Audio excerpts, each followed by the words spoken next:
जय माताजी। उर्मिला बाबी गोहिल।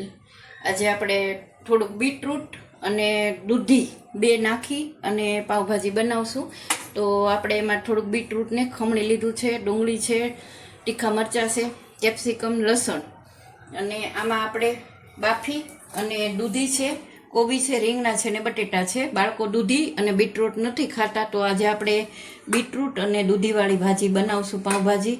અને આપણે વટાણા બાફી લીધા છે, થોડું બટર નાખશું અને થોડુંક ચીઝ નાખશું, નોર્મલ મરચું, કાશ્મીરી અને હળદર અને મીઠું, અને આપણે ટમેટાને આવી રીતે ક્રશ કરી નાખ્યા છે।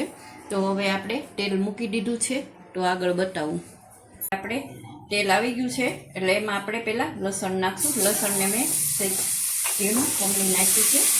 લસણ નખાય એટલે આપણે એમાં હવે ડુંગળી નાખી દઈએ અને મરચાં નાખી દઈએ, તીખા કેપ્સિકમ પણ નાખી દઈશું અને ગેસને આપણે અત્યારે ફૂલ રાખી શકીએ છીએ।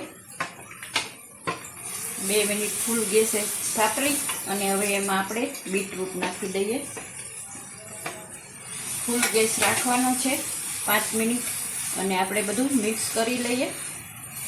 ફૂલ ગેસે આપણે હવે એને 5 થી 7 મિનિટ માટે ફૂલ ગેસે આપણે એને હવે ઢાંકી અને ચડવા દઈએ। એટલે 5 થી 7 મિનિટ થઈ ગઈ છે। એમાં આપણે બીટ પછી ટમેટા નાખી દીધા હતા અને ઢાંકી અને 7 મિનિટ જેવું કર્યું, આપણું સરસ ચડી ગયું છે બધું। હવે આપણે એમાં થોડા મસાલા કરશું। અડધી ચમચી આપણે એમાં હળદર નાખશું અને મીઠું બાફવામાં નાખ્યું છે એટલે અત્યારે 1 ચમચી મીઠું નાખીએ છીએ। નોર્મલ મરચું આપણે 2 ચમચી નાખ્યું। સ્પાઇસી ભાવતું હોય તો અને ઓછું ભાવતું હોય તો તમે ઓછું નાખી શકો। 2 ચમચી કાશ્મીરી મરચું નાખશું આપણે। હવે એને આપણે સરખું ચલાવી લઈએ। હવે તમે અત્યારે ફૂલ ગેસ રાખી શકો છો। આપણે જે બાફાનું પાણી હતું એ આપણે સાઈડમાં નીચે કાઢી લીધું હતું, એ અત્યારે આપણે મરચું નાખ્યા પછી ફૂલ ગેસે 2 મિનિટ ચલાવી અને એમાં આપણે થોડું પાણી નાખશું। આવું પાણી છે બાફાનું, એને આપણે હવે ચલાવી લઈએ ફૂલ ગેસે 5 મિનિટ। હવે આપણે પાણી જે કંઈક નાખ્યું હતું એટલે થોડુંક ઢીલું થઈ ગયું છે, એ આપણે બાફેલું પાણી નાખ્યું હતું। હવે આપણે જે મસાલો હતો એ આપણે ક્રશ કરી લીધો છે બધો, એને આપણે નાખી દઈએ। દૂધી, બટેટા, રીંગણા, બાળકો આમાં બીટ અને દૂધ છે એટલે બાળકોને સરસ પોષણ મળશે। હવે આપણે ફૂલ ગેસ રાખી શકીએ છીએ અને આપણે એને સરખું ચલાવી નાખીએ। એમાં આપણે વટાણા બાફેલા નાખી દઈએ છીએ અને ઉપરથી આપણે મેં 2 ચમચી જેટલું બટર લીધું છે એને પણ આપણે એડ કરી દઈએ છીએ।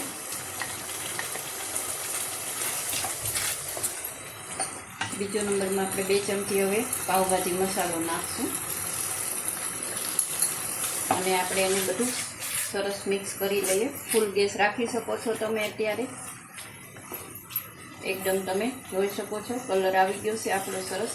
હવે એમાં આપણે કોથમરી એડ કરી દઈએ। હવે એને 5 મિનિટ માટે આપણે એને ઢાંકી અને ધીમા તાપે રહેવા દઈએ, પછી તમને હું સર્વ કરીને બતાવું છું। હજી હવે જોઈ શકો છો આપણી માથે મેં થોડું ચીઝ નાખ્યું છે, બાળકોને ભાવે એટલે। આ બીટ અને દૂધીવાળી આપણી પાવભાજી રેડી થઈ ગઈ છે। તો ઘરે આપ બનાવીને ટ્રાય જરૂરથી કરજો, કેવી લાગી તે કોમેન્ટમાં જણાવજો અને નવા વિડીયા સાથે મળશું। ત્યાં સુધી ઉર્મિલાબાના બધાને જય માતાજી।